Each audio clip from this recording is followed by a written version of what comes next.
선관위 국정조사 특위 주진우 위원입니다. 너무나 충격적입니다. 국민들은 선관위가 이 정도로 썩었을 것이라고는 상상도 못하셨을 것입니다. 지난 제21대 대선에서 선관위는 투표율을 고의로 조작했습니다. 그 사례와 증거를 공개하겠습니다. 첫 번째, 서대문구 홍은이동 투표소 3곳에서는 매 시간마다 투표자 수를 100명 단위로 임의로 지어내서 허위로 입력했습니다. 오전 7시 100명, 8시 100명, 9시 100명, 10시 200명, 11시 100명, 12시 200명, 13시 200명 등 투표자 수가 11시간 연속으로 100명 단위로 증가했습니다. 여기가 무슨 북한입니까? 투표수를 일부러 제한한 것입니까? 서버에 100명 단위로 허위 입력한 것이 분명합니다. 이뿐만이 아닙니다. 창원 의창구는 오전 7시부터 정오까지 5시간 연속으로 투표자 수가 정확히 100명씩만 증가했습니다. 역시 조작입니다. 이런 방식으로 100명 단위로 끊어서 투표자 수를 부정 입력한 투표구가 전국에 5곳이었습니다. 두 번째, 갑자기 일정 시간 동안 투표자 수가 단 한 명도 증가하지 않은 투표구도 90곳에 이릅니다. 예를 들어 경기 오산시 남촌 1투표구에서는 1시간 동안 259명이 증가했다가 그 뒤 3시간 동안은 단 한 명도 늘지 않았습니다. 세 번째, 2시간 이상 연속으로 1명 또는 2명만 증가한 투표구도 14곳입니다. 사례를 살펴보면 서울 강남구 세곡동 1투표구에서는 1시간 동안 292명이 증가한 직후 2시간 동안 단 2명만 투표했습니다. 투표율의 추이상 이렇게 갑자기 투표가 멈출 수는 없습니다. 이번에 그 범죄 수법이 드러났다시피 투표수를 허위로 조작한 것이 분명합니다. 결국 지난 대선에서 총 109곳에서 투표자 수를 고의 조작한 것이 드러난 것입니다. 그러나 이것은 빙산의 일각에 불과합니다.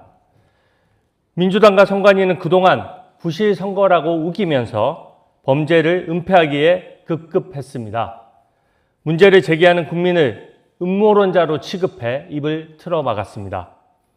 이번 지방선거에 이어 지난 대선까지 투표자 수를 서버에 고의로 허위 입력한 것은 조직적, 습관적 범죄 행위라는 것을 의미합니다. 이렇게 선거 부정의 증거가 명백히 드러난 이상 이제부터는 부실 선거라며 축소하려는 사람들이 음모론자입니다. 민주당이 문제를 애써 덮으려 한다면 선관위의 한패이자 공범이 될 것입니다. 다음과 같이 강력히 요구합니다. 첫 번째, 선관위는 진상조사 운운하며 증거를 건드리는 행위를 즉각 멈추시기 바랍니다. 수사의 대상자가 증거를 인멸해서는 안 됩니다. 특히 선관위 위주의 올림픽공원 재검표는 증거인멸 행위입니다. 할 때마다 달라지는 선관위의 재검표 결과에 국민들은 승복할 수 없고 특검의 강제 수사만이 진상을 규명할 수 있는 유일한 방법입니다. 둘째, 합수본은 왜 이리 수사를 미적됩니까? 특검이 발족될 때까지 신속한 강제 수사로 증거를 최대한 확보해야 합니다. 선관위 말단 직원 달랑 2명 입건하고 부분적으로 압수수색하는 것만으로는 증거를 조기에 확보할 수 없습니다. 신속 엄정한 수사로 최대한 증거를 찾아서 특검에 인계해야 합니다. 셋째, 법원은 제19 감싸기식 영장 기각을 멈춰야 합니다. 법원은 선관위 직원들의 메신저 내용에 대한 압수영장을 기각했습니다. 말이 됩니까? 법원과 선관위가 사실상 같은 식구이기 때문 아닙니까? 선관위 직원들의 메신저는 사적 프라이버시의 대상이 아니라 공적 감시의 대상입니다. 고의 여부와 지시자를 규명하려면 압수영장 기각으로 수사를 방해해서는 안 될 것입니다. 국정조사 기간이 연장됐습니다. 저는 국조특위위원으로서 이번 지방선거에 한정하지 않고 지난 대선과 총선에서의 선관위의 부정부패도 파헤치겠습니다. 투표자 수는 유권자의 의사결정에 큰 영향을 미치는 중대한 정보입니다. 그런데 선관위가 이것을 대놓고 조작해 왔습니다. 선거관리위원회가 아니라 선거조작위원회입니다. 이번에 부정선거와 선관위의 비리를 바로잡지 못한다면 자유민주주의는 중대한 위협을 받습니다. 민주당도 선관위 편을 들지 말라고 다시 한번 강력히 경고합니다. 이상입니다.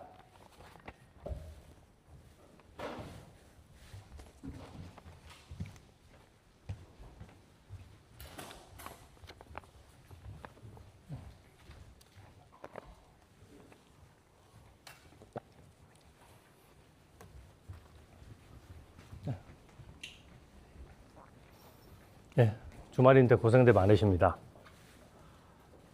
그동안 민주당과 선관위가 서버에 허위 입력될 가능성은 아예 없다고 못을 박았습니다. 국민들도 그 말을 믿고 또 선관위가 조금만 문제 제기를 하면 음모론자라고 몰아붙이니까 그동안은 참아왔습니다.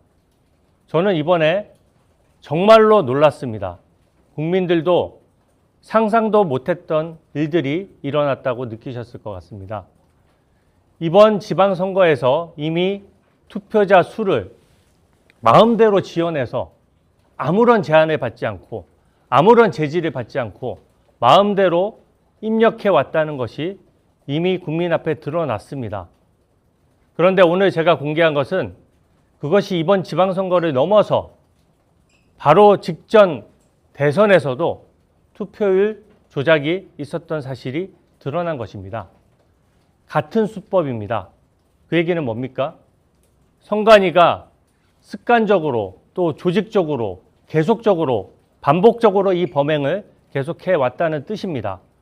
그렇기 때문에 이제부터는 부실선거 운운하면서 더 이상 선관위를 감싸서는 안 된다고 생각합니다. 선거에 부정과 부패가 있었던 것이 분명한 만큼 특검을 조속히 발족시켜서 제대로 수사해야 됩니다. 합수본이 그런 면에서 현재 너무나 제한된 범위로만 수사를 하고 있습니다. 명백히 증거만 드러난 것만 수사해서는 그게 무슨 수사입니까?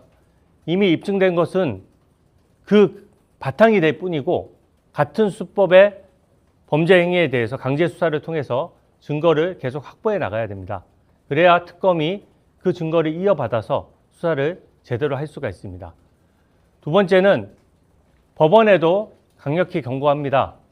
압수영장을 기각하는 것은 국민들이 납득하기 어렵습니다.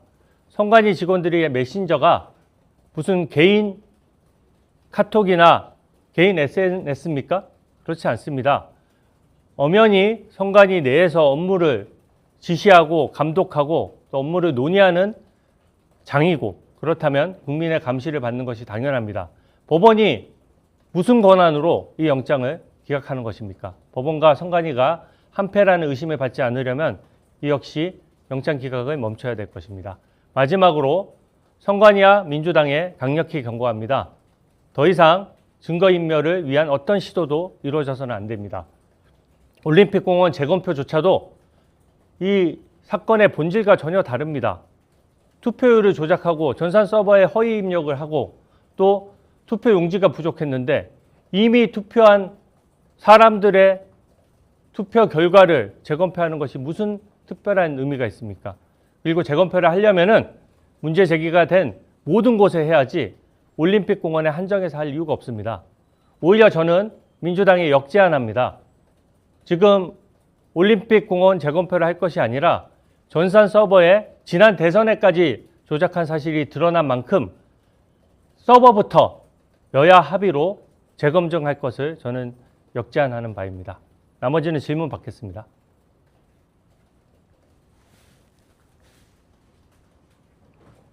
네.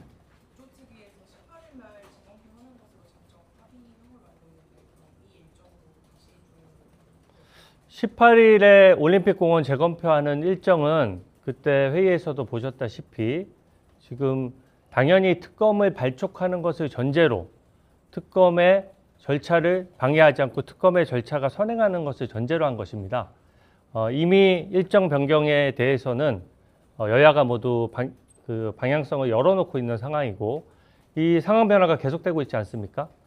선관위의 고의적인 부정이 더 큰 부정이 발견됐는데 거기부터 들여다보는 게 당연한 거 아닙니까?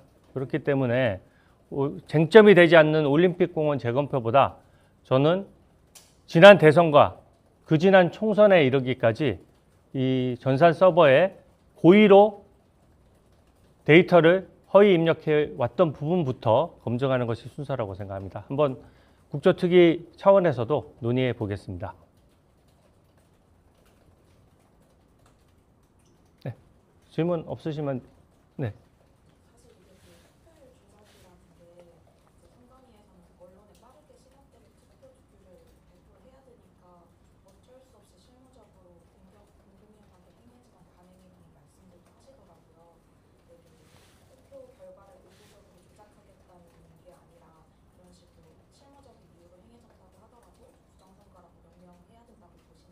네. 아니면 장 대표 말씀처럼 투표율 조작이 득표율 조작으로 이어질 수밖에 없다고 보시는지.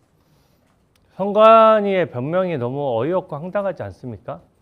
관행적으로 급하니까 대충 허위로 입력해 왔다? 그 변명에 수긍할 수 있는 국민은 저는 단 한 분도 안 계실 것이라고 생각합니다. 선관위가 투표율을 왜 공개하고 국민들이 왜 그 투표율에 관심을 갖습니까? 당연히 투표하려는 유권자의 의사에 강력한 영향을 미칩니다. 표의 결집이나 또 투표 여부의 의사결정에 중대한 영향을 미치는 요소이기 때문에 공개를 하는 것인데 거기에 단순히 잘못 입력해서 그것을 수정하는 것이 아니라 아예 숫자를 지어내서 입력해 왔다면은 이거를 부정선거라고 부르지 뭐라고 부르겠습니까?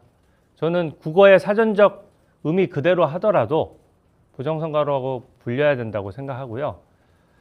지금 투표율이 조작됐다는 뜻은 이제는 선관위의 그동안의 해명이 완전히 깨졌다는 뜻입니다. 그렇기 때문에 어떠한 데이터도 이런 식이라면 다 조작될 수 있다는 뜻이고 그러면은 어떠한 불법이 저질러졌어도 선관위 고위직은 알 수가 없는 구조라는 거 아닙니까? 그렇다면 선관위가 알 수 없는 행위에 대해서 문제가 없었다고 우길 것이 아니라 저는 투표자 수뿐만 아니라 모든 데이터에 대한 정밀 검증이 이루어져야 되고 선관위 위주가 검증할 것이 아니라 특검이 당연히 검증해서 수사 영역으로 가야 되지 않겠습니까? 저는 뭐 이제는 더 판단할 여지가 없다고 생각합니다.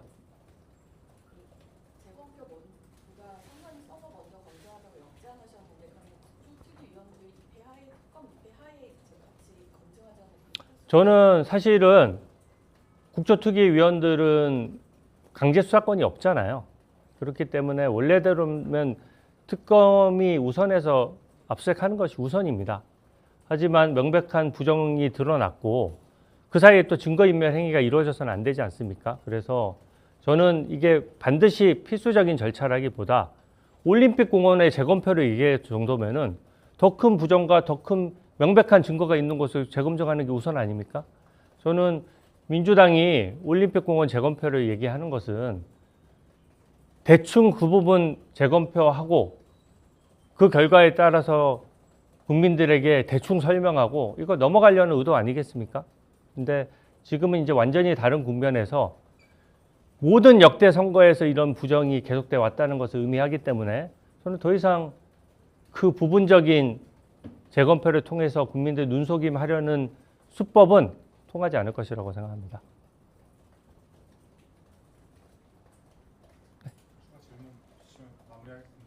네. 주말에 고생 많으셨습니다.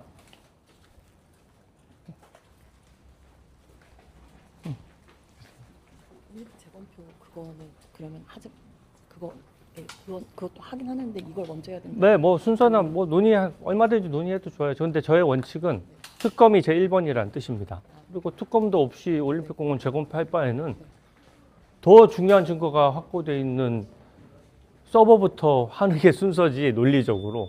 왜 특검 여와 아무 상관없이 무조건 올림픽 재검표를 하는 거를 누가 왜 그렇게 정했는지 알 수 없다는 뜻입니다. 네. 아, 네. 네. 네. 네. 제가 제가 다음 주에 팀약이 있는데 아, 그래요? 때 다시 한 번 인사 좀 아, 그래? 네네. 그래도 한번 진짜 해서. 네. 아이, 고생 많으시겠네요. 의원님께서 요즘 너무 바쁘실 것 같아요. 네. 네, 고맙습니다.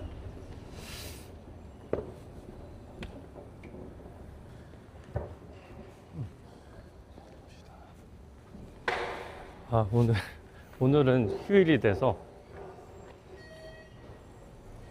원래는 지하로 다니는데 여기 바깥으로 가야 됩니다. 오늘 되게 더운 날씨인데요. 아, 국민 여러분 어떻게 보셨습니까? 이거는 저는 저조차도 상상을 못할 정도였습니다. 이거는 숫자를 마음대로 지원해서 막 입력한다? 이거는 선거 관리를 정말 잘해야 될 사람이 선거를 조작하는 거거든요. 요번에 우리가 장윤기 강간살인에 대해서 분노했던 이유가 뭡니까? 강간살인을 막고 엄단해야 되는 경찰이 스스로 강간살인마 편을 들고 증거를 조작했으니까 황당한 거 아닙니까? 저는 다른 분야긴 하지만 거의 같은 수준이라고 생각합니다. 국민들이 너무나 분노할 것 같고, 이렇게 엉망이라면 저도 그 부정의 깊이를 선뜻 단정하기 어렵고, 제가 단정을 못하는데 누가 그걸 마음대로 부실이다, 또 투표수 외에는 아무런 부정이 없다, 어떻게 그렇게 얘기할 수 있겠습니까? 저는 이 부분에 대해서 제가 선관위가 또 증거인멸하고 또 엉뚱한 짓을 할 수 있기 때문에 사실은 이번 지방선거 부분부터 확 파헤치고 그 지난 대선 총선으로 넘어가려고 했는데 시간이 별로 없습니다. 제가 봤을 때는 완전 불법이 물반 고기반 수준을 넘어서서 물 20, 고기 80 정도 수준이기 때문에 이거는 눈에 띄는 대로 불법을 밝혀 나가야 되고요. 이게 좀 언론은 관성이 있거든요. 이제 할 만큼 했다라고 하면 언론도 지치고 자꾸 새로운 주제로 넘어가려고 합니다. 그렇기 때문에 우리가 분노해도 보도가 잘 안 나고 그렇거든요. 그래서 제가 오늘 주말임에도 불구하고 긴급 기자회견을 잡은 것은 언론의 주의도 환기시키겠다는 생각도 있습니다. 그래서 이 부분은 언론이 같이 가줘야 되거든요. 언론 수사기관 국민이 같이 갔을 때 저는 구조적 문제를 해결할 수 있다고 보기 때문에 이렇게 되면은 어떤 특검도 수사를 말아먹기 힘들 거예요. 대한민국 역사의 역적이 되는데 그 누가 역적질을 하려고 하겠습니까? 그래서 나머지는 제가 제 한 층만 더 올라가서 제 방에 가서 말씀을 드릴게요. 이게 화면이 흔들릴 테니까. 네.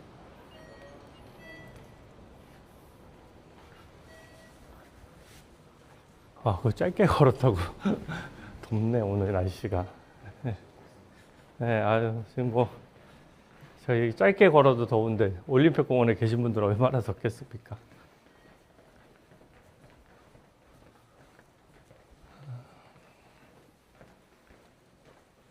제가 오늘은 기자회견용이어서 조금 짧게 설명을 했는데, 제가 가서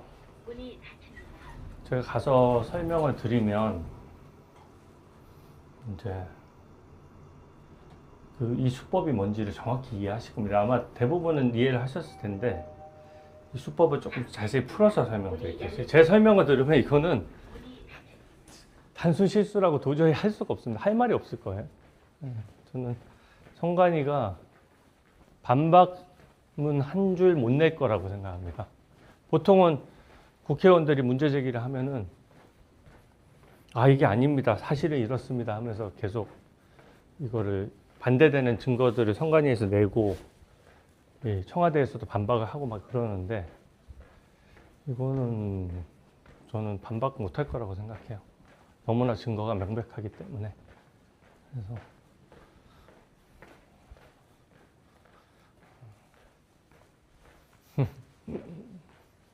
얼굴 되게 오늘 비장하세요. 아, 그래요? 아, 얼굴이 비장하다구나. 네. 근데 대선에서 그 부정이 있어가지고 너무 화가 나는데 뭐 빙글빙글 웃으면서 할 수가 없어서 가서는 좀 편안하게 할게요. 오늘 방에 한번 쫙 한번 비춰드릴까? 이렇게 들어와서 이게 쭉 한번 이렇게 우리 보좌진들 일하는 방인데요. 국회의원실을 아마 보실 일이 잘 없을 텐데 그냥 네. 저희 오늘 보좌진들도 많이 나와 있는데 주말에 고생이 많습니다. 그래서 그리고 여기는 제 방인데요. 맨날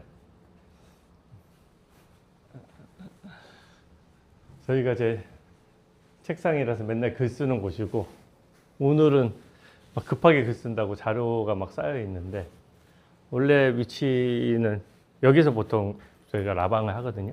그래서 잠깐 물 한 잔 마시고 그다음에 하도록 하겠습니다.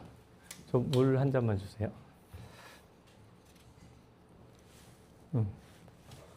아, 이제 안 흔들리게 고정을.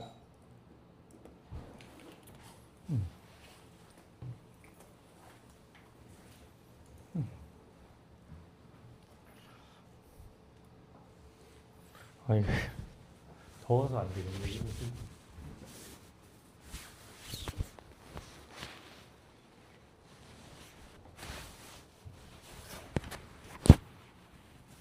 아, 이게 나도 어벙해다.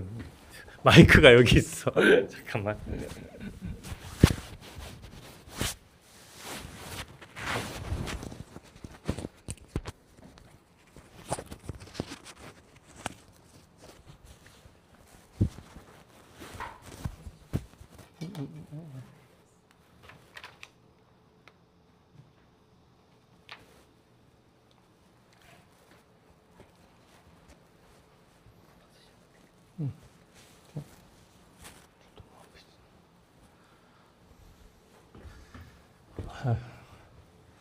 더워서 제가 상의를 좀 벗었습니다.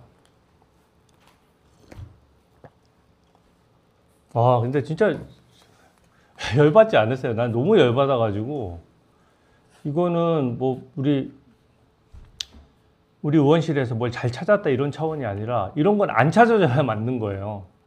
이게 뭐가 제일 문제냐면은 저는 강제 수사권이 없잖아요. 그러니까 선관위가 가지고 있는 그 원 데이터를 받아서 분석하는 거거든요.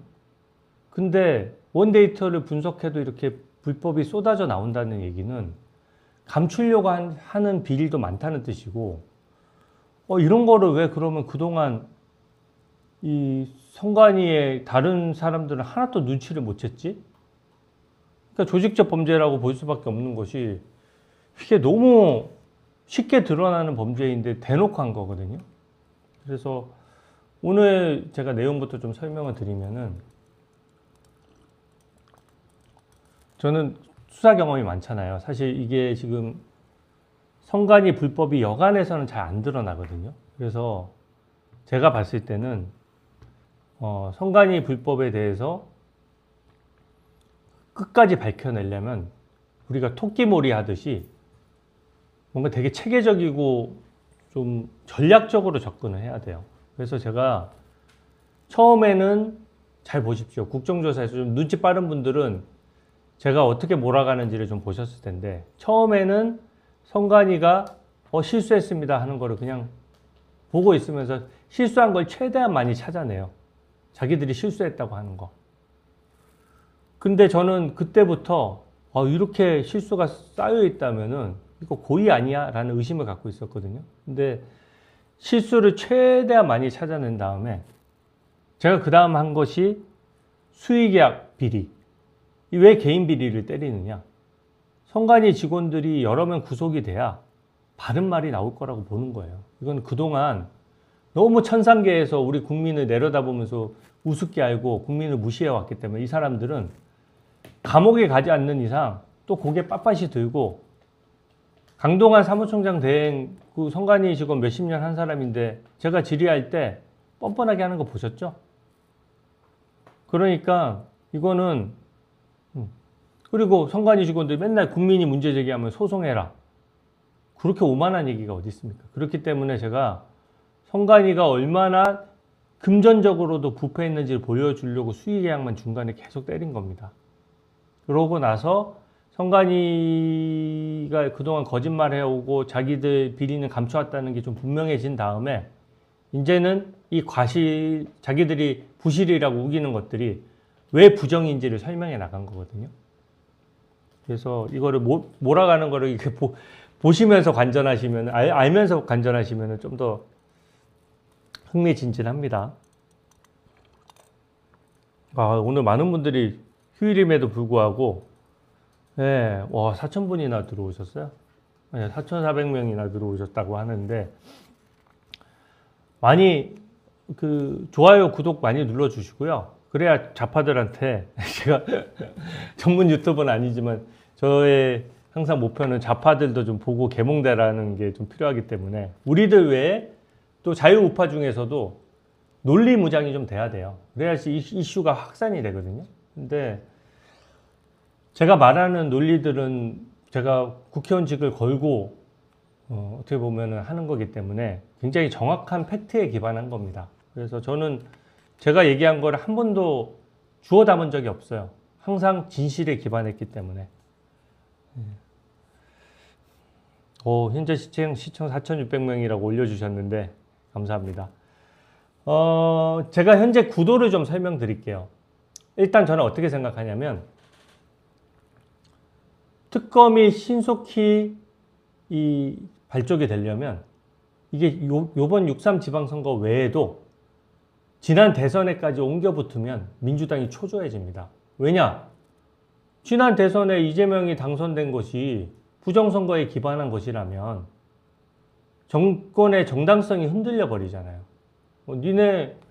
더더군다나 민주당은 선관위랑 한패이기 때문에 한패처럼 계속 보여왔고 민주당이 입틀막법을 혼자서 통과시키고 선관위 관련해서 문제 제기만 하면 음모론이라고 몰아붙였던 게 수백 수천 번이거든요. 이제 와서 쇼해도 소용없어요. 자기들이 한편인 게 다 들켰어, 국민들한테. 그런 상황이기 때문에 저는 이재명 대선 때 또 이렇게 부정이 있었는데 니네 이것도 특검 니네 편 임명해서 덮으려고 하는 거야? 라는 문제 제기를 하는 겁니다. 그러니까 이번 지방선거는 마치 팔짱 끼고 자기들이 아닌 것처럼 쿨한 척 하잖아요. 나는 쿨한 척 못하게 하겠다 이거지. 이번에 민주당이 폭주할 수 있는 기반이 됐던 제가 국회에 입성하기도 했던 그 총선에서도 분명히 불법과 부정이 있었을 것이고, 그리고 그 이후에 이재명이 이번에 후보로 나왔던 그 대선에서 오늘 제가 공개했던 내용이면은 완전히 불법이잖아요. 그건 제가 좀 설명을 드릴 거예요. 완전 불법이에요. 이거는 불법이 아니라고 감싸는 순간 이상하게 된 겁니다. 그래서 제가 오늘은 그래서 제가 일부러 문구 중에 이제부터는 부실선거라고 얘기하는 사람이 음모론자다라는 얘기를 했어요. 이건 핵심 키워드라고 생각합니다. 이때까지 부실선거라는 단어 뒤에 숨어가지고 국민들 어떻게 보면은 주권자인 국민한테 드자비질하고 자기들은 그 방패 뒤에 숨어 있었잖아요. 이제는 부실선거라고 얘기하는 사람이 음모론자고 선관위랑 공범이지 부정이 아니라고 할 수 없게 됐다고 저는 명백히 생각합니다. 그래서 오늘 5,000명 되셨어요? 실시간으로 이렇게 보이니까 재밌네요. 너무 고맙습니다. 제가 오늘 제가 발표했던 내용부터 좀 설명을 해드릴게요. 이게 왜 불법이냐면요. 이재명 됐던 그 지난 대선에서 불과 1년 전 아닙니까, 여러분? 근데 투표자 수가 막 지원해서 투표자 수를 막 지원해서 자기들 마음대로 기재한 곳이 전국에 제가 그냥 찾아낸 곳만 109곳입니다. 109곳. 말이 됩니까? 한두 곳이 아니에요. 요번에 선관위 서버를 압수수색할 때 합수본이 2군데 찾았다고 압수수색을 했거든요. 그러니까 제가 합수본에서 수사한 것보다 50배를 더 찾아낸 거예요. 그 얘기는 뭐냐? 선관위 서버를 압수수색을 해도 20일, 30일 상주하면서 뿌리 끝까지 파내야 된다는 얘기입니다. 그러면 이 수법이 뭐냐? 요번에 새로 밝혀진 수법인데요. 얘네들이 어떤 이유에서인지 지원해서 넣은 거예요. 그러니까 오전 7시에 투표율 발표할 때 100명이 투표했다. 그럼 8시에면 우리가 투표를 다 해보면 뭐 57명이 투표를 하든 157명이 투표를 하든 숫자가 딱딱 안 떨어지잖아요. 근데 8시에 발표할 때는 또 100명이 투표했대. 9시에 발표할 때도 100명이 투표했대요. 10시에 발표할 때도 또 100명이 투표했대요. 서울 무슨 구지? 동대문구였나? 동대문구 제가 갑자기 지역이 생각 안 나요. 서울 동대문구에 있는 그 투표소 3곳에서 이런 식으로 100 한 거예요. 우리가 북한도 아니고 100명씩 줄을 세워서 야 이제 1시간 동안 100명 투표했으니까 더 이상 투표하지 마. 이렇게 했을 리는 없잖아요. 서대문구 홍은동입니다. 죄송해요. 제가 오늘 동일한 숫자가 너무 많고 어제 저녁에 찾다 보니까 이 발표문 쓰느라고 정신이 없어가지고 제가 순간 흥분한 나머지 헷갈렸습니다. 서대문구 홍은동에서 3곳의 투표소에서 시간마다 100명 이렇게 11번 연속으로 100명씩 혹은 또 점심시간에는 좀 많이 투표해야 된다 싶은지 200명 이런 식으로 쓴 거예요. 이거 지원해서 쓴 게 너무 뻔하지 않습니까? 이거 할 말이 없을 거라고 생각해요. 이게 우연의 일치일 수가 있나요? 우연의 일치라면 그게 더 문제예요. 자, 1번부터 100번까지 투표하세요.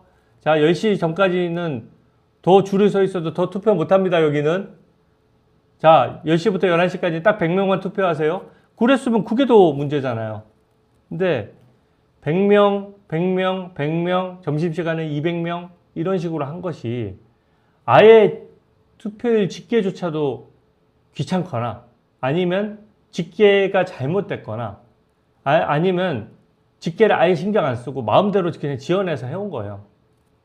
그러니 우리가 보통 저는 투표할 때 혹시 사전투표율이 높나? 왜냐하면 사전투표는 여러 가지 무결성이 입증 안 되기 때문에 사전투표에는 부정이 낄 수 있는 소지가 많잖아요. 그러니까 사전투표율이 많은 게 저는 싫거든요. 그래서 사전투표를 보고 있으면은 시간대별로 우리가 계속 확인하지 않습니까? 지난 선거 대비 얼마나 높으냐 낮으냐. 본투표도 마찬가지예요. 본투표의 투표율이 높으면 자유우파가 좀 결집하나? 나도 한번 나가볼까? 본투표의 투표율이 낮으면 뭐 요번에는 좀 자유우파 분들이 좀 투표에 임하지 않나 보다. 어떤 분들은 그냥 날도 더운데 집에서 좀 쉴란다. 이렇게 할 수 있는 사람이 있잖아요. 그러니까 이 투표율이 투표에 미치는 영향이 생각보다 엄청나게 큰 겁니다. 근데 이 숫자를 마음대로 해요? 선관위가 부분적으로 마음대로 했을 수는 있습니다만 이제는 득표율은 문제가 없었다 이렇게 또 우기거든요. 근데 어떻게 알아요 그거를? 다 까봐야 하는 거지. 이때까지는 거짓말을 해온 겁니다. 이때까지 본인들 주장은 뭐였냐? 투표율조차도 전산 서버는 아주 무결하기 때문에 깨끗하기 때문에 투표율도 절대로 조작할 수 없어. 절대 안 돼. 그 투표율 조작됐다고 서버가 무슨 잘못 입력될 가능성을 얘기하면 니네 음모론자야? 감옥 가야 돼? 이렇게 해왔잖아요. 근데 증거 들이미니까 어떻게 됐습니까? 할 말을 못 하는 거예요. 그리고 90곳은 어떻게 했느냐? 투표가 시간당 막 300명, 250명, 260명 막 이렇게 투표를 해오다가 갑자기 오전 11시부터 오후 3시까지는 0명이야. 그러면은 그 4시간 동안은 무슨 투표소가 셧다운 된 건가요? 그런 숫자는 나올 수가 없어요. 아니 서울 강남에서 투표를 하는데 강남은 또 인구 밀접 지역이잖아요. 인구 밀접 지역에서 갑자기 시간당 300명, 250명씩 투표를 해오다가 갑자기 4시간 동안 아무도 투표를 안 해. 있을 수 없어요. 그리고 또 뭐도 있냐면은 갑자기 2, 300명이 투표하다가 한 명씩만 투표해. 뭐 거기 불이라도 났습니까? 그러니까 이게 0명이거나 1명이거나 기본적으로 말이 안 되는 거예요. 투표해보신 분들은 다 알 거예요. 여러분 투표장에 가서 줄 안 서고 내가 새벽 6시에 가지 않는 이상 내가 딱 11시쯤 12시 1시에 갔는데 야, 저 첫 번째 손님이니까 어서 오십시오 하고 바로 그냥 투표 하신 적 있으세요? 저는 한 번도 없거든요. 당연히 줄을 쓸 수밖에 없어요. 본인 확인도 하고 뭐도 하고 하다 보면은 앞에 줄을 서 있어요. 그러면은 투표할 때까지 시간대별로 어떤 때는 길게는 30분씩 기다리기도 하고 웬만큼 원활한 데는 그래도 한 10분 걸립니다. 근데 1시간 동안 투표자 수가 0명이야, 1명이야.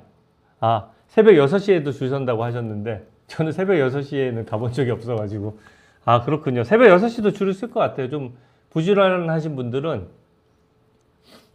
6시에 땡하고 투표를 하고 또 어디 가셔야 되는 분들이 있으니까 6시도 줄 서고 다 줄을 서요. 그러니까 전국 투표소에서 0명이나 1명이 나온 데는 다 이상한 겁니다. 그래서 결론적으로 뭐냐? 지난 대선에서 투표율이 고의에 의해서 실수 아닙니다, 이거 여러분. 이거 실수일 수가 없어요. 0명이라고 기재하는데 어떻게 실수일 수가 있습니까? 일부러, 고의로, 허위로 조작해서 서버에 입력했다는 뜻이 되고 이번 올림픽공원에 모이신 시민들, 전국 단위로 외치는 애국 시민들이 없었다면 우리가 이렇게 투쟁하지 않았다면 영원히 묻혔을 진실이라는 거예요, 이게. 네. 그래서 저는 이거야말로 우리가 이제는 주변 사람들한테 더 적극적으로 알리고 어떻게 믿습니까? 앞으로 우리도 우리지만 아들, 딸들이 투표해야 되는 시간은 수십 년이에요. 수십 년 동안 또 계속 이렇게 할 겁니까? 이거는 할 말이 없어요. 이제부터는 저는 이미 부정선거라는 단어를 어느 단계에 넘어서서 제가 가끔 가다가 저의 예전 영상 한 몇 년 전 영상을 올리면서 제가 부실선거라고 얘기했던 영상을 가끔 올리는 분이 있는데 제가 상임위 법사위에 가서 얘기를 할 때는 제 말의 객관성을 높이기 위해서 증거가 없는 이상 이거는 이 부실이 뭐냐라고 따져 물을 때 부실이라는 용어를 쓴 건 맞아요. 하지만 제가 이번 일을 계기로 투표용지가 부족할 정도면은 이거는 더 이상 부실이 아니다 라고 생각해서 제가 야, 부정선거라는 말을 왜 못 써? 그 국어사전에 나오는 얘기야. 부정부패, 불법, 부정 다 같은 바르지 못하다는 뜻이잖아요. 그럼 반대로 이번 이렇게 투표용지도 부족하고 투표율도 다 조작해서 입력하는데 이게 바른 선거입니까? 그러면? 네? 바른 선거예요? 부정선거지 바른 선거입니까?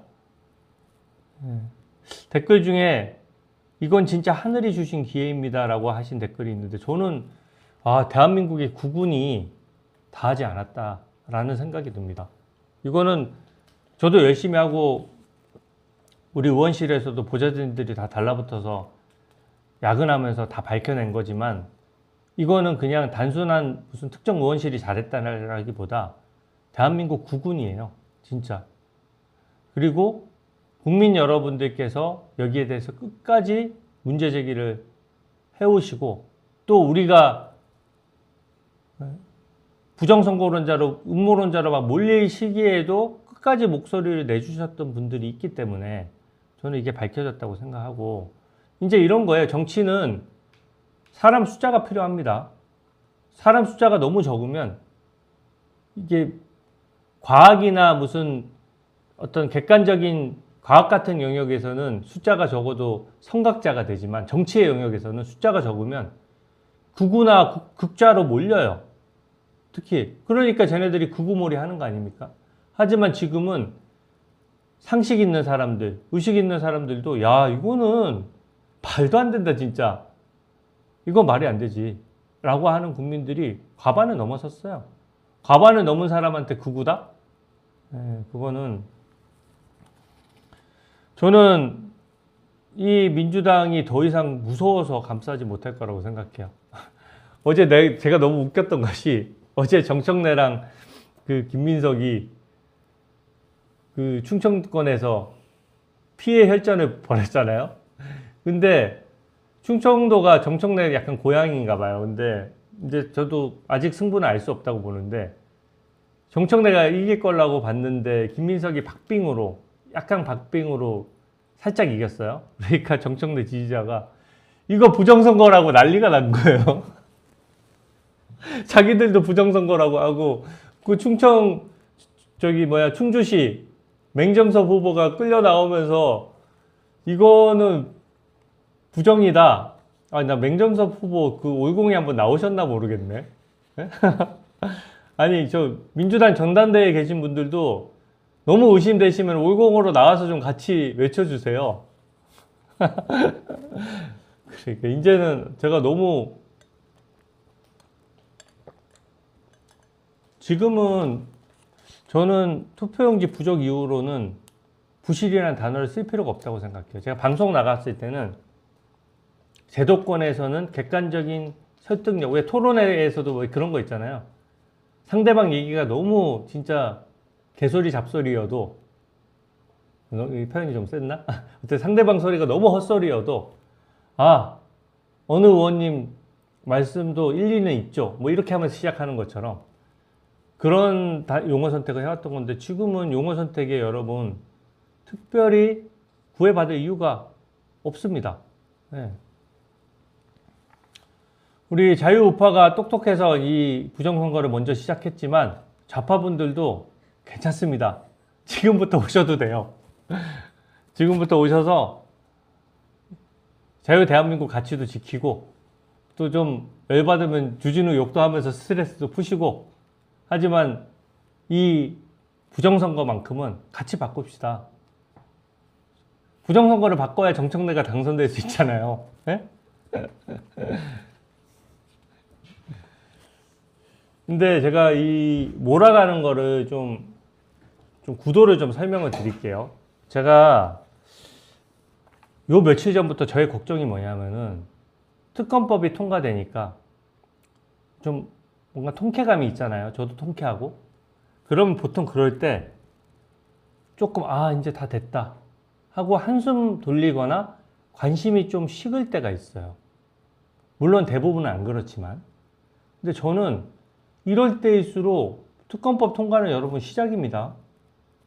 그래서 이럴 때일수록 더 몰아가야 된다고 생각해요. 그래서 언론이 하도 보도를 안 해주길래 제가 이번 지방선거와 관련된 자료를 선관위로부터 왕창 받아서 모든 기자들한테 뿌려버렸어요. 그냥 경쟁적으로 한번, 정말 이만한 자료니까 각자 대한민국을 위해서 기자님들이 저보다 더 뛰어난 기자분들도 많으실 테니까 좀 분석해서 알아서 보도를 좀 해주십사라고 해서 어떤 보도가 났느냐.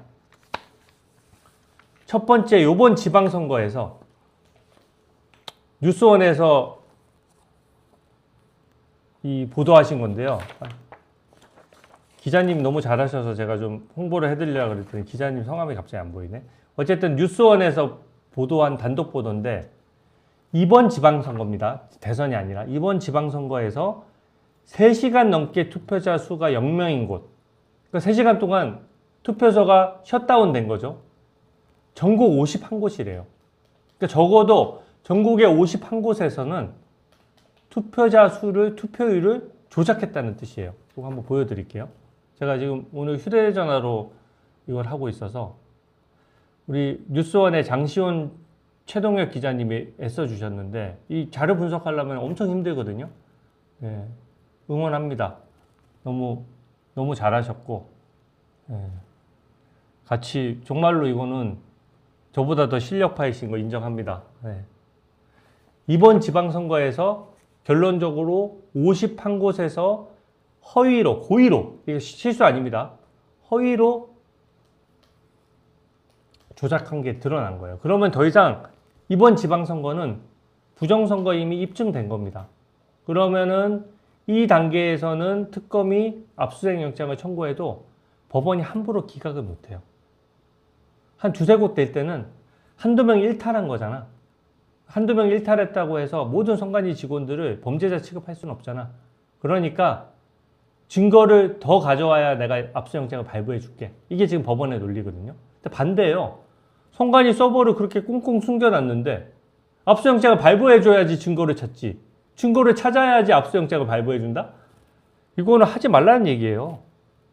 그래서 제가 오늘 법원을 강하게 질타한 겁니다. 그런 식으로 하면은 니네 성관이랑 한편인 것처럼 되는 거야. 응? 법원 판사들이 성관위원장 다 했잖아요. 비상근이긴 하지만. 법원 판사들조차도 성관이의 조직적인 범죄에 속은 것이라면 왜 수사를 방해합니까? 증거를 찾아야 압수영장을 발부해준다? 안 돼요. 압수영장을 발부해줘야 증거를 찾을 수가 있는 겁니다. 그리고 제가 이번 지방선거만 가지고 한정해서 수사하라고 할까봐 제가 작년 대선과 그 지난 총선에서 성관이의 허락을 받고 전산 서버를 고친 자료를 확보를 해서 이것도 공개를 했습니다. 이게 무슨 기사냐면 요 기사예요. 연합뉴스에서 성관이에서 작년 대선에서도 잘 보이시나요? 작년 대선에서도 또 그 지난 총선에서도 투표자를 전산 서버에서 수정을 해왔다. 그러니까 오류가 있었다는 뜻이죠. 이거는 이 숫자는 무조건 고의 부정이라고 단정할 수는 없는 숫자입니다. 이건 왜냐하면은 오류가 있었는데 오류를 서버에 접속해서 공식적인 허가를 받고 수정을 한 거예요. 그러니까 야 이렇게 중요한 것도 오류를 내? 라고 할 수는 있고 또 오류를 낸 사람 중에 일부는 고의겠지만 어쨌든 이거는 정상적인 절차에 따라서 수정은 된 거예요. 하지만 어떻습니까? 지난 대선과 총선에서도 엉망진창이라는 게 드러난 거잖아요. 그래서 이 자료를 제가 사실은 공개를 해서 그 연합뉴스의 박수윤, 이정현 기자님이 엄청 잘해주셔가지고 보도를 내시고 또 다른 기자분들이 많이 이거를 받아주셨어요. 그래서 지난 대선까지 불이 붙었습니다. 그래서 저는 오늘 제가 지난 대선에서의 완벽한 불법, 고의에 의한 불법을 밝힘으로써 이제는 기자분들도 이거는 지난 대선 총선도 파봐야 되겠구나 라는 생각이 드셨을 것 같아요. 그러면 저는 오늘 제가 1차 분석한 결과에 원하는 기자분들이 있으면 자료를 다시 더 보내드릴 거거든요. 그러면 기자분들도 저보다 더 자료가 되게 방대해요. 그렇기 때문에 더 좋게 분석해서 더 불법을 더 많이 찾아낼 수도 있는 겁니다. 그리고 저는 지난 국정조사 과정에서 여기 계신 여러분들하고 우리가 콜라보를 많이 했잖아요. 제보도 제가 엄청 받아서 제보 받은 걸로 터뜨린 것도 많아요. 그래서 이 성관이 부정에 대해서 아시는 내용이 있거나 의심되는 거 있으면 얼마든지 제보를 해 주십시오. 제가 데이터 6만 건을 우리 보좌진들이 주말 반납하고 열심히 분석해서 찾아낸 건데 저는 더 나올 거라고 봐요. 너무 감사하고 끝까지 콜라보해서 효능감 있지 않습니까? 이제 민주당 비상 걸렸을 거예요. 지난 대선에서 불법이 아니라고 할 수는 없잖아요. 근데 지난 대선에 투표율이 조작돼 있었다는 거는 그래? 이재명 당선에 문제가 있었네? 그 정당성이 흔들리는 거기 때문에 저는 이게 시작이라고 보는 거죠. 수사하면은 더 나올 수도 있습니다. 그래서 여러분 오늘 제가 그래서 조금 이 상황이 반전되고 이제는 부정선거임이 거의 입증됐다라고 보기 때문에 제가 오늘은 기자회견 발표문도 조금 길게 썼어요. 평소보다. 그래서 제가 원문을 올려놓을 테니까 잘 보시고 주변에 많이 알려주세요. 그리고 제보는 인스타나 스레드 DM으로 보내주세요. 제가 실시간으로 읽지는 못합니다. 너무 많이 주셔가지고. 근데 이렇게 저도 업무하다가 좀 시간 날 때 한 번에 쫙 확인하거든요. 그래서 제가 보내서 안 읽고 있더라도 저는 반드시 꼭 읽습니다. 시간이 좀 걸릴 뿐이에요. 그러니까 제보를 넣어놔 주시면은 제가 다 읽어보고 종합해서 요번에 국정조사 연장되면서 우리 국정조사 하루 더 하거든요. 그래서 이거는 저희가 충분히 할 수 있을 것 같아요. DM 보내는데 읽지 않으셨다고 했는데 제가 요번에 사실 좀 진짜 바빴어요. 그 경찰의 보안수사권, 검찰 보안수사권 폐지하는 문제도 있어가지고 제가 필리버스터를 앞에서 많이 하는 바람에 저까지 순서가 안 왔는데 그거 준비하랴, 또 박상용 검사 탄압하는 것도 막으랴, 공소 취소 또 하랴, 막 법사위 돌아가고 하다 보니까 제가 DM 바로 못 읽었다고 서운해하지 마시고 제가 반드시 읽으니까 넣어놔 주십시오. 제가 그러면은 국정조사 기간 전에 하기 전에 제가 읽을게요. 실제로 많이 도움을 받았어요. 그래서 제가 단독으로 터뜨린 내용 중에는 여러분들이 팁을 주신 것들이 엄청 많고 결정적인 제보도 있었습니다. 제가 사실상 그 수의계약에 있어서는 어떤 분이 정말 명확한 증거를 잡아서 저한테 그냥 보내줬어요. 그냥 떠먹여 주셨어요. 그래서 다시 한번 좀 감사드립니다. 제보해 주신 모든 분들께.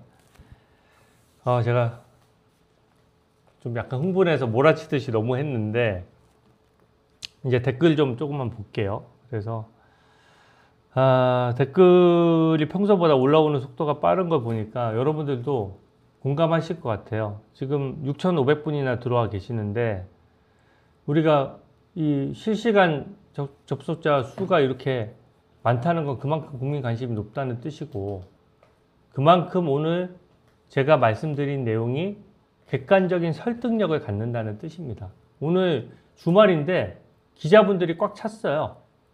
저는 보도도 많이 날 거라고 생각해요. 그리고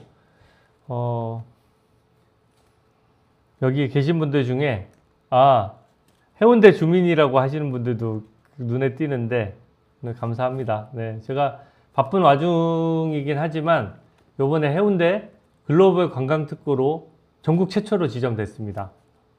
제가 원래 일은 멀티를 잘하거든요. 그래서 해운대도 더 아름다워지고 더 좋아지니까 많이 방문해 주시고요. 저는 진작 해운대 못 가고 지금 여기서 긴급 기자회견을 하고 있는데, 네. 여러분 너무 감사합니다. 저보고 저번에 제가 크래미 좋아한다고 했더니 거의 크래미 백작으로 불러주시는 분들이 많은데 제가 이런 생각이 들어요. 저도 처음에 국정조사 할 때 좀 막막했거든요. 과연 밝힐 수 있을까? 선관위 서버도 다 꽁꽁 감추지, 민주당이 또 다수당이지, 특검법도 쇼만 하지 않을까? 또 이게 무슨 제가 강제수사권이 있는 것도 아니고, 저를 특검시켜주면 제가 한 달이면 진짜 끝장낸다고 말씀드렸는데 그건 저는 자신 있거든요. 근데 민주당이 뭐 저를 해줄 리도 없고 요건도 안 되니까 국정조사를 통해서 저는 이 이슈를 끌고 갈 수밖에 없는데 진짜 막막했는데, 제가 이거 진심입니다. 올림픽 공원에 여러 차례 가면서 거기 모이신 분들이랑 말씀 나누면서 이거는 분명히 밝혀진다. 국민들이 이 정도로 분노하고 이 정도로 관심이 있으면 선관위에서 내부 제보가 터지든, 수사기관이 지금 수사기관이야 이재명한테 잘 보이려면은 덮을수록 승진하기 쉽겠죠. 하지만 대한민국을 위해서 열심히 하려는 수사관들이 분명히 나올 것이다. 이렇게 봤는데 지금 합수본 수사는 저는 불만이에요. 왜냐하면 나온 거 요만큼만, 어떤 게 나오면은 신나서 더 없어 이렇게 찾아야 되는데, 그렇잖아요. 어디 갔는데 어디 보물섬에 가서 뭘 파봤는데 그쪽에 조그만 목걸이가 하나 발견됐다 그러면 이쪽에 해적이 보물을 묻었나 보다 하고 인근을 미친 듯이 다 파헤치는 게 일반적이잖아요. 근데 목걸이만 하나 딸랑 주워가지고 이쪽에 보물이 묻혀 있다고 지도가 가리키고 있는데도 목걸이 주워서 그냥 가만히 있는 거나 마찬가지거든요. 그 정도로 지금 합수본 수사는 미온적입니다. 내란 특검은 없는 것도 만들어서 막 수사하는데 합수본은 나온 것도 어떻게든 축소해서 수사를 하려는 거예요. 그래서 제가 니네 이렇게 주진호가 깐 것도 수사 안 해? 이거 불법인데? 주진호가 이렇게 깠는데 지난 대선에 관련된 자료 서버에서 누군가 지우기 전에 압수수색 안 해? 그러면 니네 직무유기야. 특검 발족할 때까지는 합수본이 수사기관이기 때문에 니네가 증거를 미리 확보할 법적 책임이 있어. 이거는 권리가 아닙니다, 여러분. 합수본은 우리가 월급 주는 사람들이잖아요. 의무예요, 의무. 책임입니다. 이 의무와 책임을 다하지 않았을 때는 직무유기죄가 되는 거예요. 아유, 되게 센스 있게 저를 칭찬해 주시는데 제가 저 합수본 수사 잘하라고 보물섬 예시를 들었더니 주진우는 해운대 보물이다 이렇게 써주셨는데 아, 나 이런 게 왜 이렇게 민망하지? 네, 감사합니다. 열심히 하겠습니다. 그래서 브라질 얘기를 해주시는 분이 있는데 이재명이 지금 브라질 가고 아르헨티나 갈 때인가요? 저는 아르헨티나 갔다 그래서 우리가 아르헨티나랑 무슨 뭐 대단한 교육을 하는 게 아니거든요. 근데 22년 만이래요. 그러면 우리가 22년 만에 아르헨티나 갔다고 박수를 쳐야 됩니까? 아니에요. 22년 동안 안 간 나라를 도대체 왜 가는 거야? 아니, 그 전에 필요가 있었으면 갔겠죠. 그리고 우리나라의 국격이나 그런 거에 아르헨티나랑 뭔가 협조할 일이 있으면 아르헨티나 보고 오라 그러면 되지. 네. 다음 정거장은 아르헨티나입니다. 뭐 이렇게 써놨더라고요. 브라질, 아르헨티나 뭐 왜 지금 이 중요한 시기에 금융시장도 불안정하고 부동산 시장도 엉망이고 외교안보도 완전히 엉망인 상황에서 거기 왜 가죠? 거기 가서 뭐가 성과인데요? 그리고 되게 추상적인 성과를 가져왔어요. 앞으로 협력하기로 했다. 전화로 협력하면 안 돼요? 우리 세금 쓰지 말고? 무슨 휴가도 안 가고 일하는 대통령이라고 했는데 제가 봤을 때는 휴가를 가는 대통령으로 보여지지 않나요? 네. 남미 휴가 가는 거라고 해도 아마 할 말이 없을걸요. 성과가 뭐가 있는데요. 제가 브라질에서 생각나는 장면이라고는 브라질의 그 철강회사 노조위원장이 이재명을 거의 뭐 셔틀빵 하듯이 어깨 툭툭 치면서 그래도 대한민국 대통령 직위에 있는 사람인데 툭툭 치면서 그냥 애 다루듯이 한 장면하고 브라질은 전자투표 도입하는 나라인데 샌프란시스코까지 가가지고 교포 여러분 전자투표랑 무슨 우편투표 도입하겠습니다라고 하는데 그게 전자투표랑 우편투표요? 지금 있는 선거도 관리가 안 돼서 이 엉망진창인데 새로운 제도를 어떻게 도입합니까? 여러분 전자투표는 우리가 비웃어야지 절대 안 되니까 걱정 마세요. 왜냐 어떤 분들은 그런 분들이 있더라고요. 아 특검법도 민주당이 통과시켜주고 뭐 하고 하는 거 보니까 전자투표로 가려고 하는 거를 우리가 속고 있는 거 아니냐라고 의심하시는데 전자투표는 지금도 민주당이 마음대로 밀어붙이려면 다수당이잖아요. 보안수사권 폐지하듯이 지금도 전자투표 하려면 할 수 있어요. 근데 왜 못하느냐? 그랬다가는 국민들한테 박살나고 다음 선거 때 분노의 투표 때문에 완전히 쪼그라들 게 무서워서 못하는 거거든요. 그러니까 우리가 전자투표 반대에 대해서 목소리만 내면 되지 지나치게 두려워할 필요가 없습니다. 전자투표가 도입되려면은 설사 도입되려고 해도 한도에 될 수 있는 게 아니에요. 왜냐? 전자투표도 무결성을 확보하려고 그러면 서버부터 시작해서 시스템을 엄청나게 갖춰야 되고 대리투표하는 문제를 어떻게 해결할 것이냐라고 하는 시스템 갖추는데 몇 년은 걸리거든요. 그러니까 다음 총선 때 민주당이 이 부정선거 이슈로 박살이 나고 나면 자기들이 다수당이 아닌데 전자투표를 어떻게 도입합니까? 그러니까 다음 총선 전에는 총선에서 질까봐 전자투표를 도입할 수 없고 전자투표를 무리해서 도입하더라도 시스템을 구비하는 데 시간이 몇 년 걸리기 때문에 총선에서 우리가 이겨버리면 자유우파가 이겨버리면 그까지 법안 다시 바꿔버리면 돼요. 그리고 마지막으로 다음 총선에서 우리가 이겨야 전자투표를 막을 수 있는 겁니다. 지금 마음을 합쳐야 될 거지 너무 전자투표 두려워해가지고 전략적인 고민을 너무 하지 마십시오. 이게 어떤 이 큰 전투에서는요 사기가 제일 중요해요. 무슨 작전? 전략? 그런 것들은 그냥 저처럼 제도권에 있는 국회의원들이 하면 됩니다. 여러분들은 마음을 모아서 함께 가면 돼요. 그렇기 때문에 전자투표 너무 걱정하지 마시고 사전투표 폐지. 민주당이 안 해주더라도 끝까지 밀어붙여야 돼요. 그래서 제가 사전투표를 껴안고 침몰할 거라고 얘기했는데 민주당은 지금 사전투표 폐지를 해줄 생각이 없어요. 엄청나게 옹호하고 사전투표 얘기만 나오면은 완전 경기를 일으킵니다. 왜? 사전투표가 민주당이 유리하거든요. 그리고 사전투표에 어떤 부정이 있는지 우리가 정확히 몰라도 뭔가 민주당에 유리한 구도가 짜져 있으니까 죽어라고 사전투표를 지키려는 거 아닙니까?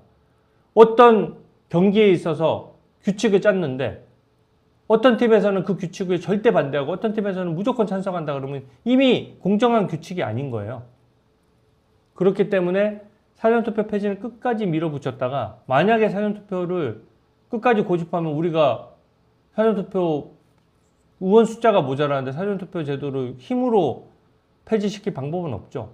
하지만 여론으로 몰아붙이면 어쩔 수 없이 총선 앞두고 민주당 지지율이 막 곤두박질 쳐 있으면 어쩔 수 없이 사전투표를 폐지할 수밖에 없는 거고요. 사전투표 폐지를 안 한다? 제가 얘기했잖아요.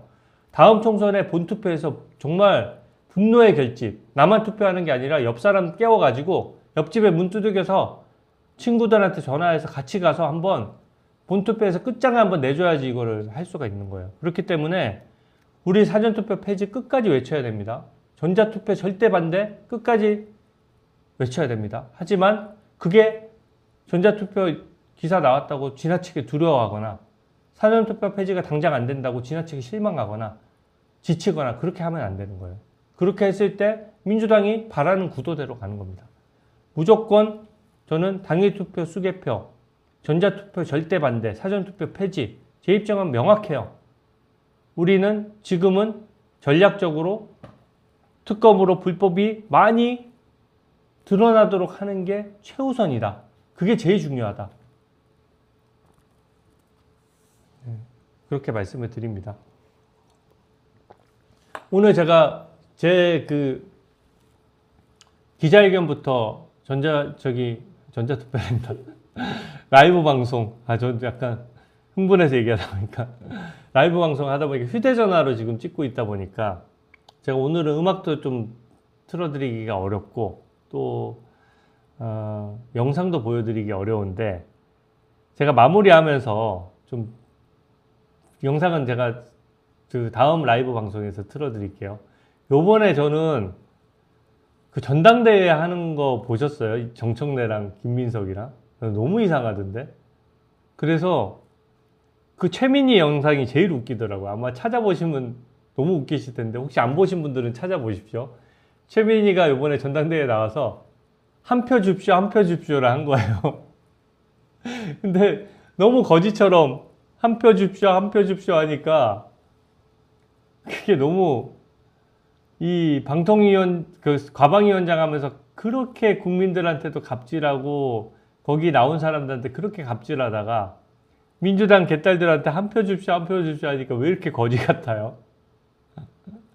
그 영상을 보니까 너무 웃겼고, 근데 민주당은 그런 약간 표 구걸이 통하는지, 최민희가 개딸들한테 인기가 좋더라고요. 그러니까 그렇게 해야 인기가 좋으니까 그렇게 하는 거겠죠. 그래서 여기는 정청래랑 한 표를 먹고 최민희랑 지금 김민석하고 대차게 싸우고 있거든요. 근데 제가 지금 김민석하고 대차게 싸우고 있는 상황이니까 한 표 줍쇼 하는 거는 제가 그냥 넘어가겠어요. 근데 너무 웃기더라고요.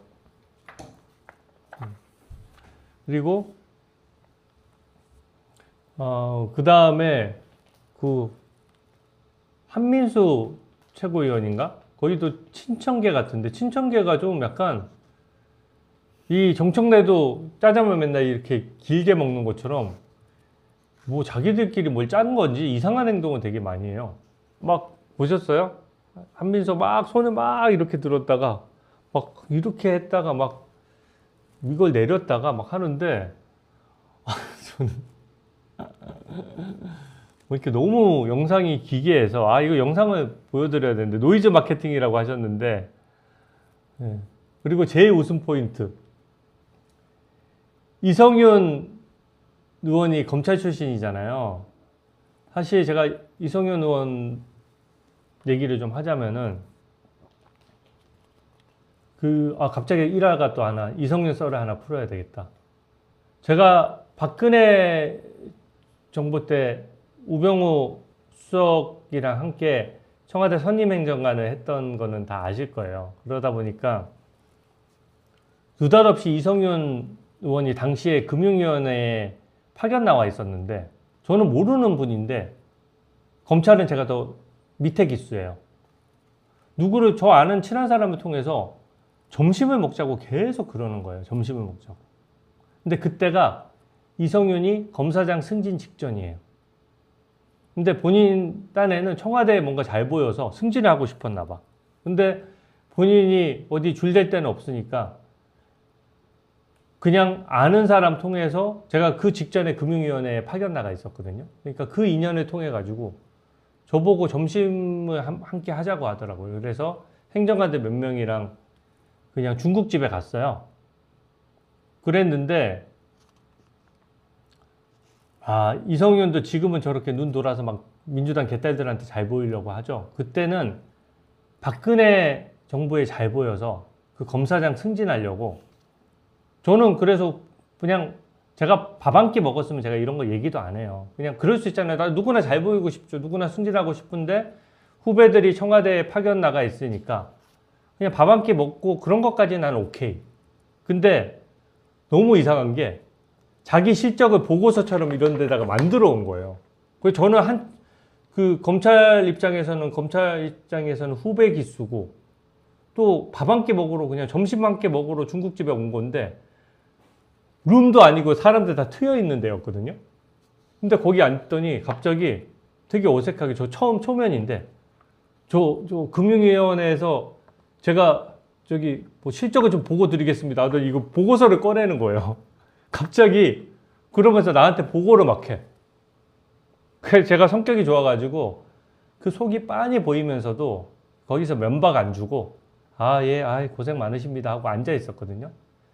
끝나고 나서 저희 행정관들끼리 야, 박근혜 정부에 저렇게 줄 서려고 그렇게 그냥 자기가 열심히 했으면 열심히 한 거 믿고 그냥 있으면 되지.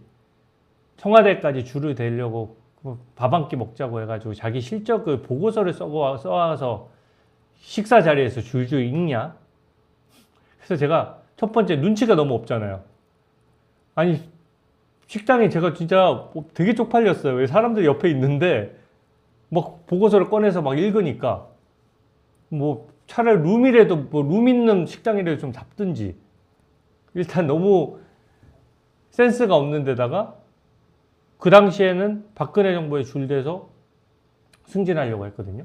근데 박근혜 대통령이 억울하게 탄핵당하고 나서 제가 환경부 블랙리스트 사건을 할 때는 또 문재인 정부 때 여기가 경희대 출신이 돼가지고 문재인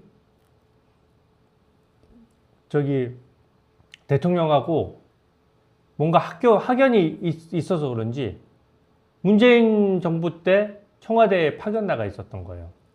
그러니까 문재인 정부 때가 아니죠. 노무현 정부 때 문재인이 비서실장 할 때 파견이 나가 있었으니까 문재인이 대통령 되니까 자기가 비서실장일 때 경희대 출신의 이성윤 검사를 한번 써본 적이 있으니까 승진을 시켜서 제 위에 지휘하는 라인에 딱 놔둔 거예요. 그러니까 문재인 정부에는 문재인한테 충성하려고 또 제 환경부 블랙리스트 사건 방해하려고 온갖 잔머리 다 쓰고 수사 방해하던 사람이거든요. 근데는 이제는 또 친명계로 또 변신을 해서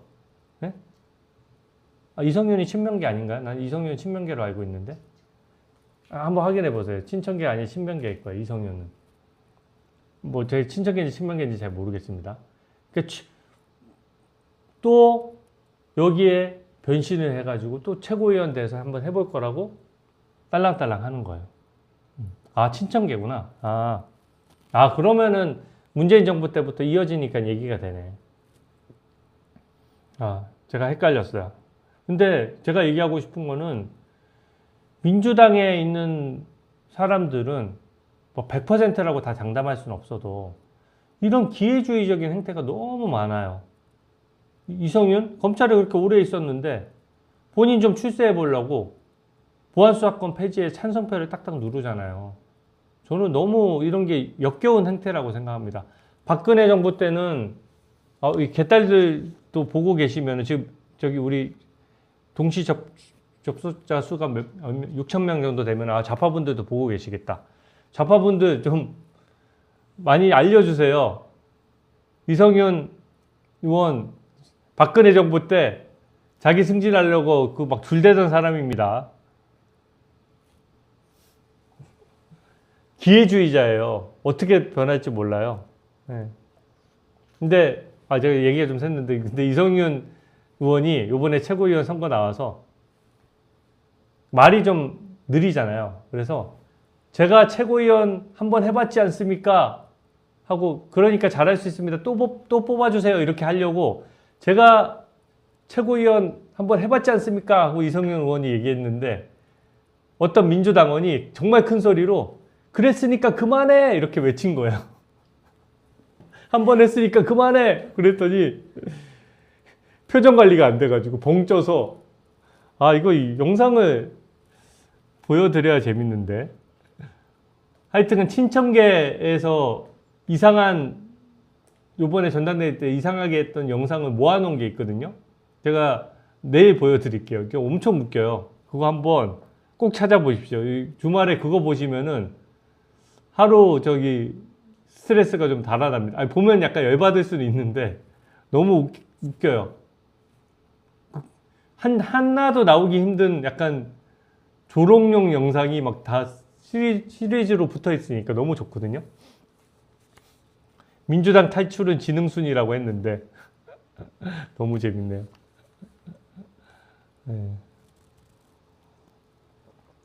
벌써 제가 기자회견하고 1시간이 넘어서 가지고 너무 저도 오늘 방송은 좀 재밌는데 제가 하나만 마지막으로 본격 자랑 방송 제가 오늘 10시에 기자회견하고 벌써 11시인데 보도가 딱 연합뉴스에서 나왔습니다.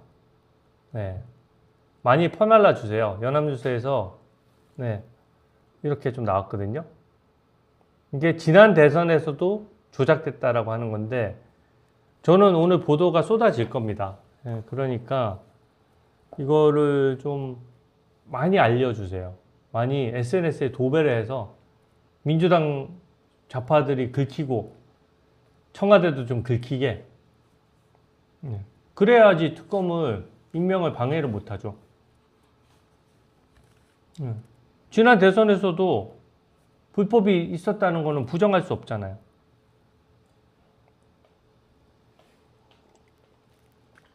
오늘 이성윤 귀가 간질간질하겠다. 지금 욕 좀 얻어먹어도 싸요. 그렇게 권력에 붙어가지고 검사 때도 비겁하게 사건 방해나 하다가 네. 제가 웬만하면 오후 5시에 하려고 하는데 워낙 민주당이 사고를 많이 치다 보니까 신속히 알려드리려고 막 10시에 켰다가 오후 3시에 켰다가 막 그러거든요. 그래서 좀 구독 알림 설정을 많이 해서 좀 몇 시에 켜더라도 여러분들 많이 모여서 생각도 나누고 정보 교환도 하고 좀 민주당도 가열차게 까서 또 좌파들한테도 영상이 닿게 하고 그렇게 했으면 좋겠습니다. 그리고 오늘 라이브 방송은 이것으로 마칠까 합니다. 오늘은 제가 휴대전화로 하고 있어서 노래는 못 틀어드리는데 지금 어제 제가 우리 구독자분들 여기 들어와신 분들한테 여쭤봤더니 뮤지컬 버전보다는 일렉 버전이 훨씬 좋다는 분들이 많아서 제가 일렉 버전으로 멋진 영상 만들어서 또 공개하도록 하겠습니다. 그리고 매일 오후 5시 그래서 오후 라이브 많은 분들 시청 바랍니다. 네, 오늘은 여기서 인사드릴게요. 감사합니다. 고맙습니다.